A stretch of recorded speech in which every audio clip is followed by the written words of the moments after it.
So now we'll be setting up the email two-way sync, and this connects your email to your CRM.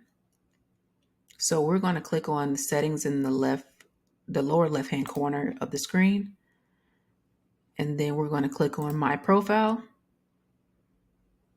And then on the right-hand side, we'll see Email Two-Way Sync, and we're going to choose the email provider that you normally use for your business.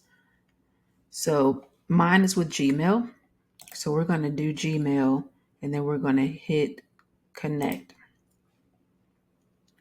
So now you'll see the screen that'll populate from Google itself to help you choose which email address you want to associate it with. So mine will be connected with my business account, which will be contact@digitaltransactionsolutions.com. Once I selected that, we want to continue to sign into it by clicking the continue button.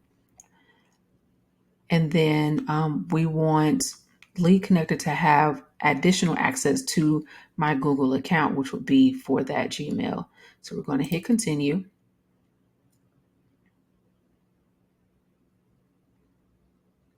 And now it has been connected.